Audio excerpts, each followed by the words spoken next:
Redditors who have died then been resuscitated. What do you remember seeing? I had a near-death experience in which I was ejected from an automobile. When I regained consciousness, a man came to me and said everyone survived. The man was there before any paramedics arrived. The craziest part of it all was that looking at that man gave me the most powerful sensation of deja vu ever. Maybe I hit my head too hard, but it was an insane experience. It was as if I have seen that man before. Once when I got a concussion I had rolling deja vu for about 2 hours. I attempted suicide a few years ago by hanging myself with an extension cord. I had no pulse when the police arrived, but nobody is really sure how long I was up there. I was resuscitated in the ambulance but was in a coma for a little under 2 weeks. Anyway, all I remember is a feeling similar to general anesthesia once I jumped off the table, but for the 5 seconds before it went black, I was in total panic and had a total change of heart from the confidence in my decision to end it seconds before. And then it was just nothing, like a deep sleep. And when I finally awoke from the coma, it was like finally reaching the surface of pool after diving too deep. I was in the same panic that I was immediately after I jumped from my table. Like I just blinked instead of being knocked out for 2 weeks. So to answer your question, I don't remember anything at all. It was like being in a deep, dreamless sleep. Perhaps if I regained consciousness immediately after being resuscitated, I'd remember something more interesting, but yay, nothing is about all I can offer. Glad you're back. All of these responses referring to nothingness, lack of consciousness, really has me questioning my life. If there really is nothing after death, and this is our one and only chance to experience, learn and grow, then I want my time here to really mean something. I want to have an impact on the world in some way, to help better it for others before my time is up. And then I realize that I've just spent 3 hours on Reddit. My former football coach had a heat attack on the field and was dead for 15 minutes. We were talking to him and someone finally asked what it was like to be dead. He replied with saying that he remembers a whole lot of nothing. He didn't have amnesia or anything, there was nothing around. He did say it was the most peaceful moment of his life. Going off this, I kinda think it's like Inception, where you build the world that you inhabit. Hung myself with my dog's leash almost a year ago. All I remember is letting go of the leash since I was holding onto it and just hanging there for like a minute. It wasn't enough of a shock like stepping off a chair, so I was suffocating and time just seemed to slow down. I felt my heart beat in my arms and legs and I felt it start to fade. I remember what I've come to call the big empty and my therapy groups as just the plain nothingness. It's hard to describe and some people in this thread have managed it quite well, but my description would be a void. There's no darkness. There's no you. There's nothing. It's such a complete lack of anything at all that it can't even be described as empty, because that would imply it could be filled with something. It's hard to even realize that it exists because you can't even really perceive it. A near-death experience like mine, I think, is like peering at the void but not going in. Just enough life left to know it's there and not enough death to be engulfed and completely extinguished by it. My nosy neighbor apparently witnessed me through the window, broke said window and cut me down within 10 minutes. I was out for 3 days afterwards, but I have since fully recovered and finished my inpatient and outpatient program with the Youth Services Bureau and have completely turned my life around. The fear of the big empty still haunts me, knowing that I will have to face it again one day and lose. I'm glad you're still here. Nothing at all really. It's much like a deep sleep. I do remember the shock of being resuscitated. It's just like boom, you take the single most painful gasp of air as your eyes burn out from the halogen lights in the hospital. You look up and see a bunch of people in white hospital masks. You're manic and panting for air as the nurses and doctors hold you down to keep you from jumping up and ripping out the IV. They need to secure those IVs better because it seems they are ripped out in every story. Absolutely nothing. When I was 14 I had to undergo a MRI. They inject you with a radioactive iodine isotope to make it show up better. Apparently I am allergic to that. Just before they put me in the machine they said don't move. I replied hold on, my back itches. I'm told my back looked like a 3D topographic relief map of the Himalayas. That's when I stopped breathing. They immediately put some concentrated liquid Benadryl into my IV and I could feel it start to move around my body before I blacked out. I know I will die again someday. I truly hope I don't suffocate again. That is a very scary way to go. I was dead for almost 2 minutes according to the doctors. My mom was very freaked out. My aunt had an experience like this when she was 18. She always suffered of chronic seizures that made her pass out. One day, she had one while no one was around. She was later found by my grandmother. The doctors luckily arrived in time to resuscitate her. She explained that she was in brightest, most peaceful hallway. She wandered aimlessly through it until she found a massive door closed on one end. She told me grandmother that she tried as hard as she could to open the door. Tapping, slamming, even kicking it would not allow the doors to break free. She looked back to see the back of the corridor gone, replaced with an emergency room. She was lying on stretcher while multiple nurses doctor were frantically working to revive her. She gave up on the door, turned around and led for the surgery room. She inevitably reached the room and re-entered her body. She passed away at the age of 42, about 9 months ago. Heart failure after multiple seizures. She left behind 2 young daughter and a husband. We like to think that the doors opened for her. We like to think that the doors opened for her. Feels. It was weird. I left my body and moved up through the ceiling in the ICU. I moved through some walls and then back down, under my body and re-entered myself from below. When I wasn't looking at anything in the hospital, I could also see a large, dark black space with slivers of pulsing color that seemed to be on the edges of shapes. So I could see the hospital and also this dark world at the same time. Don't know if I was hallucinating or not. Still unclear if I was unconscious or dead. Doctor wasn't sure. I was around 7 at the time. I saw a light. It got bigger. Then, I swear on my mother's grave, Ed and Eddie appear, and they start dancing, and music plays. It was weird as frick, but I swear to God that's what I remember. That theory where all the characters in Ed and Eddie are actually dead children in an afterlife comes to mind.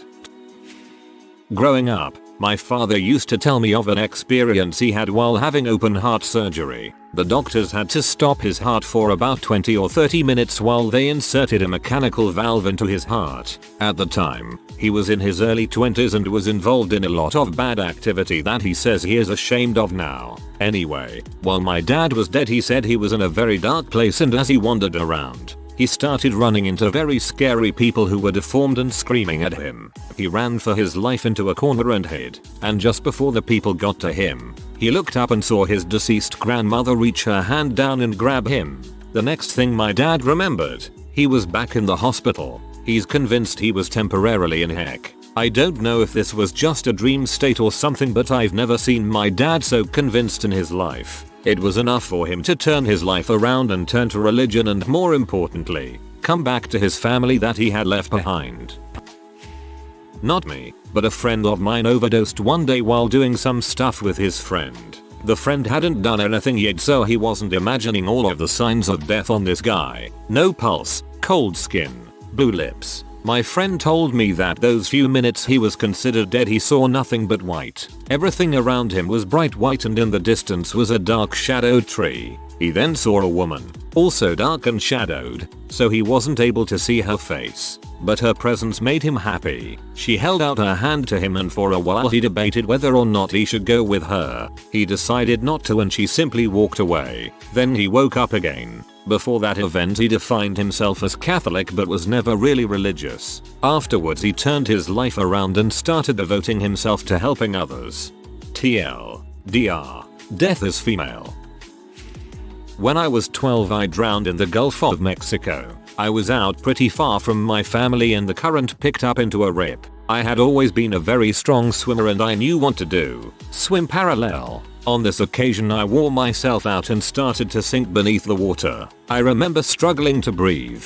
Then, I took a big breath of water and everything stopped. The only way I can describe it is by saying it was being at zero. I wasn't scared or excited. I was just zero. I was looking through the water and I blacked out. During that time, my mother was swimming out to me. She'd been a surfer all her life, and pulled me to shore and gave me CPR until I coughed up water. There was something eerily comforting about being at zero.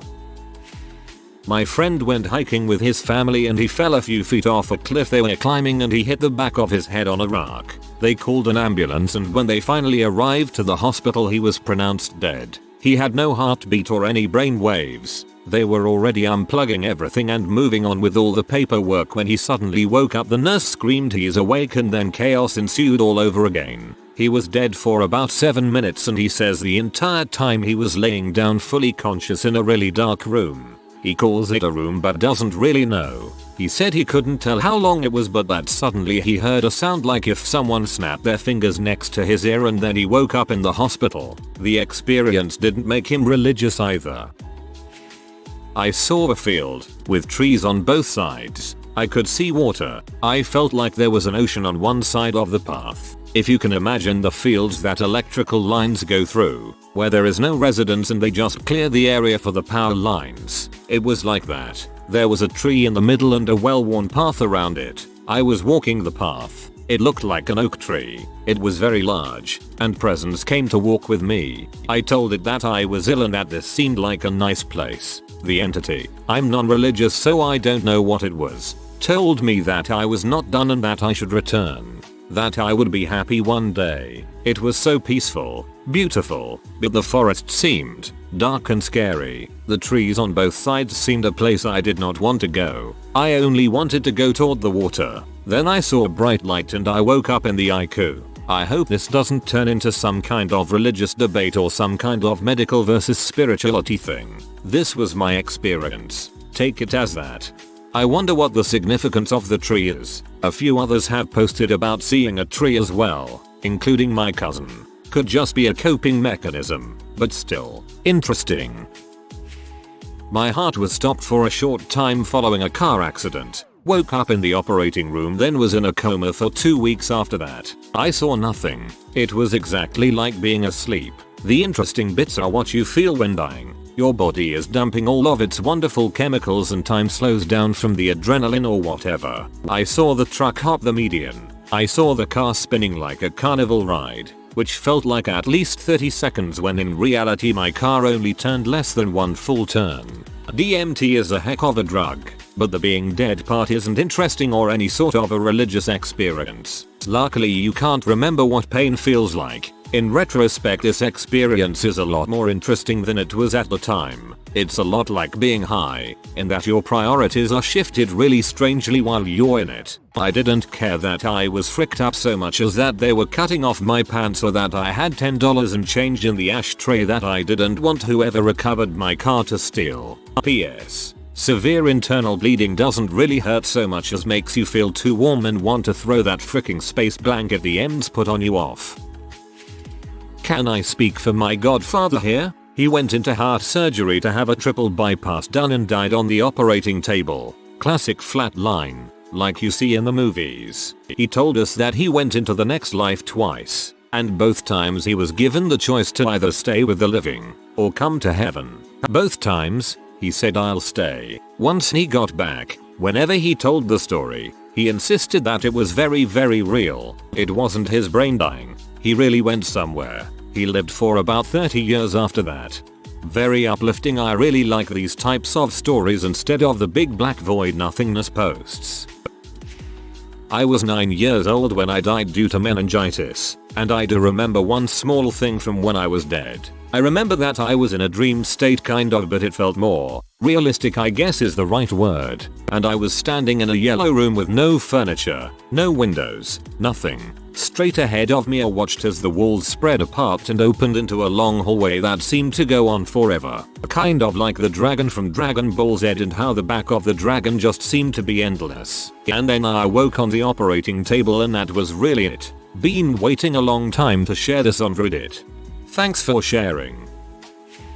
My father-in-law was in the hospital and his heart stopped. He was dead but they revived him. Then he kept talking about a heart surgery. Finally, my wife said, "Dad, you didn't have heart surgery." He said, "Yes I did. I remember the big diamond encrusted scepter that was thrust into my heart to fix me. I don't know what it means." And he died a few days later so I can't get any more details. My sister was shot while she was walking her dogs in our small town in Alaska. The bullet ricocheted around, piercing her bowel in 9 places. Even though we had one of the best Rhodes Scholar docks in the North at hour and the only flight out of town was miraculously minutes away from takeoff and held up to fly her to Anchorage, she bled out and died on the operating room table. She knows because she vividly remembers everything the surgeons said as she lay dead on the table. What she told me later is remarkable. She recalls drifting up and into a very bright light. She was no longer in pain and felt compelled to travel into the brilliance. It led to an amazing river. Seriously, the look on her face when she describes this place helps me realize that radiant, endless joy is not just a possibility but an eventuality. She describes playing in a river that consisted of pure knowledge. Anything she ever wanted to know was at her fingertips. As she played in this amazing river, she could sense figures on the distant shore. They were our people, she explained. Our family, our animals,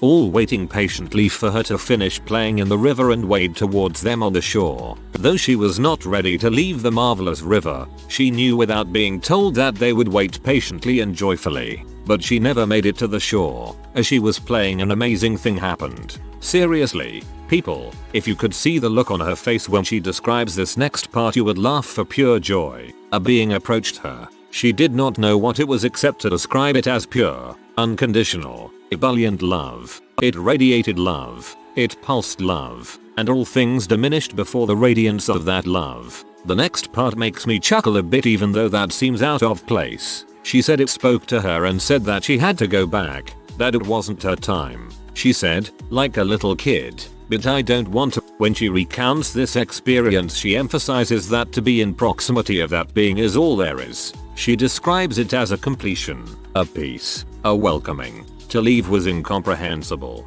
but to decline was also incomprehensible. She felt infused with a purpose. Very, very, very reluctantly she returned to life. She is amazing. They patched her femoral artery and explained that the graft would eventually give. In all probability she will die within minutes. Living with that sword of Damocles should be terrifying.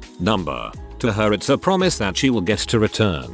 Life is what we are here to do, she explains. But after, sweet, benevolent, all-encompassing love. With every single breath my sister is heartbeats from death, and I have never met anyone who is more alive, fearless.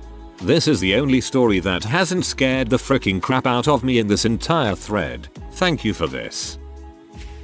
I OD'd on some sleeping pills when I was young and stupid and heartbroken. I hadn't thought much about the consequences of what would happen afterwards, except I wouldn't feel this overwhelming pain anymore. The shock of the absolute nothingness I experienced for a few moments brought me enough strength to crawl back to town and get taken to the hospital. The 5 or so minute ride to the hospital was me fighting it with everything I had, and every time I slipped over, the horribleness of it made me fight just a little harder. I was too exhausted to fight it once I got to the hospital. A preacher read me my last rites and I was out. Luckily I woke up a couple days later. I've been worse off emotionally a few times since then, but suicide never crosses my mind. There are no emotional troubles that are as awful as that sliver of nothingness I felt. My life is great now and I'm so thankful I'm alive. I've experienced so many great things since then. I can't believe I ever thought I had nothing to live for. When I was coming to, which took a couple days,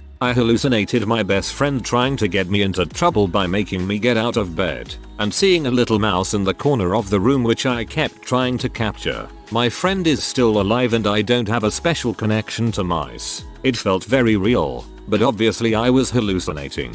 I can see how someone might hallucinate about things like deceased relatives, and mistake their visions for something more than a brain malfunction. So as far as changing my views on religion, I was fairly skeptical beforehand, but deep down hoped angels would whisk me away. Afterwards I'm pretty sure this life on earth is all we got. TLDR, nothing, a darkness beyond black, complete and utter nothing. My life is great now and I'm so thankful I'm alive. I've experienced so many great things since then. I can't believe I ever thought I had nothing to live for. I'm really happy for you, although at the same time this also makes me so sad for those who commit suicide and have the feeling of wait, I don't want to die but it's too late.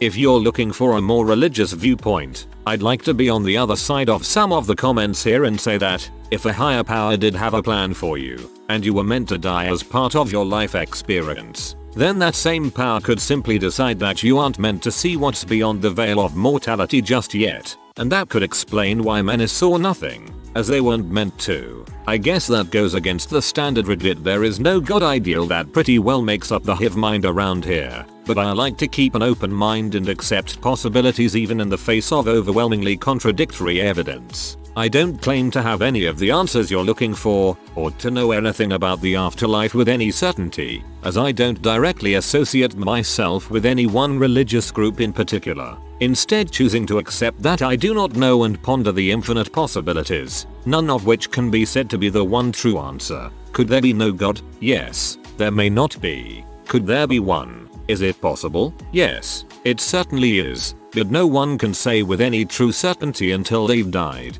For good. That is, that any answer is the right answer. Anyone that claims to have those answers cannot comprehend the immensity of what they don't know. Thanks, that was refreshing. Posted before but I died. I put that in quotes because that's what I was told, briefly, and was brought back. Afterwards I was put in a medically induced coma for 12 days. The entire time I didn't see anything, didn't float above my body, etc. The only visions I had was when my nurse messed up my orders when taking me out of the coma, and I ended up going through withdrawals and hallucinating for about 3 days straight. As far as I remember, it was just nothing. Now the hallucinations on the other hand were far worse than the coma, the accident, or any other surrounding events. Those were the most genuine things I have ever experienced, but not 1 second of it was real. My uncle once died in the middle of open heart surgery, after he said that he remembered being on a steampunk-style military ship. My mom's root canal got infected and she died for 5 minutes. She said she saw a river or a darkness like a river, and on the other side was just others. She didn't describe what they looked like, but she knew it was others like her somehow. Then from behind someone touched her shoulder and said it's not time yet. Then she woke up and would not stop asking who just touched her shoulder. The doctors were all confused and kept saying no one touched your shoulder. You were just dead. She became born again Christian after that and is a firm believer in Christ. For some perspective, I am full-blown atheist. I believe that what she told me is what she truly believes, but I can't say I believe that what she perceived as an afterlife. The mind sends out all types of chemicals when you're in a situation like that, and it could have been any number of things. But she definitely thinks it was some version of the Christian afterlife. So this will almost certainly be buried, but I almost died by drowning when I was 9. I remember a vision of an old growth forest, and I can still picture it in my mind and just how green it was. A man came and spoke to one of my classes this semester about his near-death experience, and it gave me great comfort, so I wanted to share it here. He was kayaking with a friend and ended up flipping his and being sucked under by the current. He was sucked into a pipe underwater and struggled to get out, almost made it, and was sucked back in. He passed out and his friend saw his lifeless body being tossed down the river. This is how he described his experience in the moments he was unconscious. He was in a dark place, almost like a cave, only the walls were soft and velvety. At the end of this cave was a beautiful kaleidoscope of colors. He made it sound similar to a stained glass window, and on the other side of this colored glass dark figures were passing by. He said that all sense of time was lost and it felt like his wife and kids would come join him at any minute. He said it was the most comforting and peaceful feeling he has ever experienced. He said that he had the strong sense that God wanted him and everyone there so badly, and that you must have to do something pretty terrible to go to heck because he wasn't the greatest of guys before this.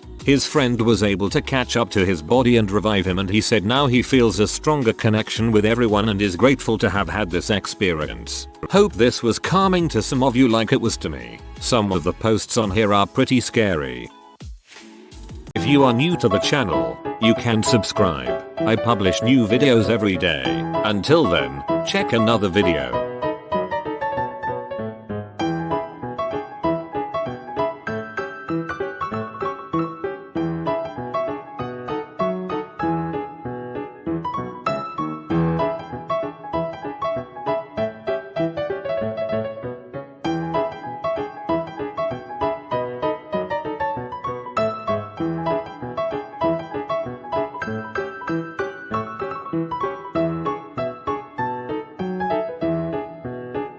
Bye for now.